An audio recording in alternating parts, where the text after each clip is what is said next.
Good evening. My name is Ajuri Ngilali, and you are most welcome to Africa's Future Leaders.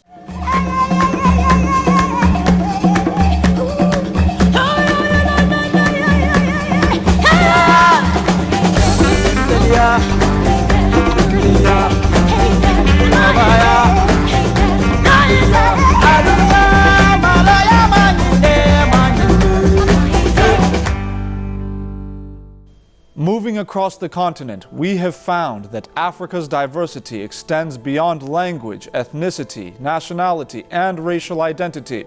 We have met with many young leaders with diverse personalities, passions, and specializations. And on this edition of the program, we introduce you to some gifted young African leaders who have determined that Africa will no longer be the same after their time is up. Let's go back to the U.S. Capitol.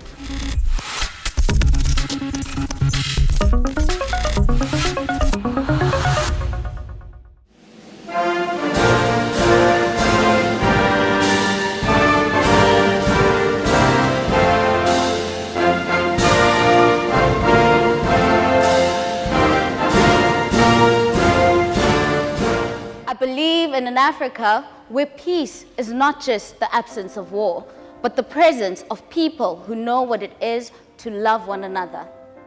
After being addressed by established leaders at the Yali Summit, young African leaders address each other. Barriers, but channels to strengthen collaboration. Social entrepreneur Bongi Radebe shares her vision. I believe in both Nigerian and Ghanaian jollof.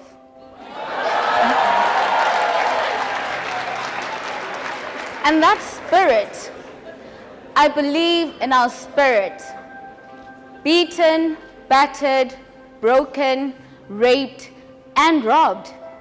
And yet here we are, living the very hope and prayers of our families. They call it Africa, but we call it home.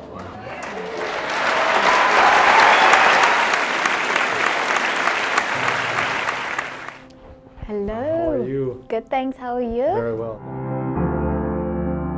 Thank you for having me. On the program is an exceptional young leader from South Africa, Bongi, a tea revolutionist. You're very welcome to the program. Thank you so much, Jerry. Your journey is truly extraordinary. You're somebody who has gone from the financial services industry into skill building, entrepreneurial training, and so many other things. Can you talk a little bit about the trajectory, your trajectory, and how you've gone from that field into what you're doing now? I grew up in a very entrepreneurial family. My mother's parents were entrepreneurs to a point where they had a street named after them in their community just for their entrepreneurship activities. I grew up, I got to high school, and I started doing people's hair. But that was just a passion or hobby that paid. But I could say that's where my entrepreneurial spirit was literally formed. But I really loved numbers as a child growing up. And so I guess the natural suggestion around loving numbers is that you follow a career in finance or commerce rather. And so I grew up wanting to be a chartered accountant, given my love for numbers. I got to first year of varsity at the University of Johannesburg, and I absolutely decided that this is not going to be for me. But because I'm a very disciplined person, to a certain extent, I then committed to completing my degree. And so I completed my degree in BCom Finance. And naturally, with a finance degree, you'll only work in financial services. I was part of a program on Pt.1, which is the national broadcasting company in South Africa, where we would go live every Sunday, which is prime time. So families are literally watching 6 young South Africans under the age of 25 debating socioeconomic issues around the country. as well as going into different communities in the country, providing solutions to their socioeconomic challenges. So in as much as I was busy with my academic degree, I literally got to hone my own leadership experience and I guess my own leadership character, to a point where after that experience, it literally highlighted the experience of what it means to be a young woman who is very ambitious, quite unapologetic, and how society receives that. And it was still quite patriarchal. You know, you have your content, you have your substance, but people will choose to focus on how you look, your outfit, and if ever you are deeply passionate about some of the challenges in the country, then the nation just says, oh, so typical of a woman to be very emotional. After the show, I decided to start my own organization called Her Destiny at the time.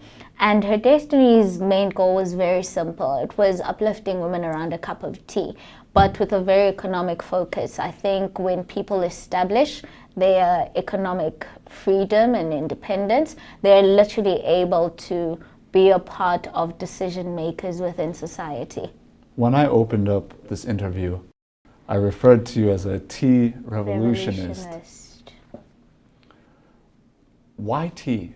What brought you to that idea, and how did you know in the context of your society that that was going to catch on the way that it did? I had wanted to bring women together, but I didn't just want to bring women from one particular sector. I literally wanted it to be very diverse women, diverse not just in their industry focus, but as well as their social classes. And from a South African perspective, I grew up with, my dad had passed on when I was 13. And life after that was shaped by living with my mom and my grandmother. And so they were two women who really loved their tea. And back then, obviously, it would annoy me because I'm the one who needs to make their tea. But observing my own background and having grown up with two really great women personally, what I identified with their relationship with tea was that it didn't just get them through the day, but it would always be the beverage of choice for visitors who come and visit us at home.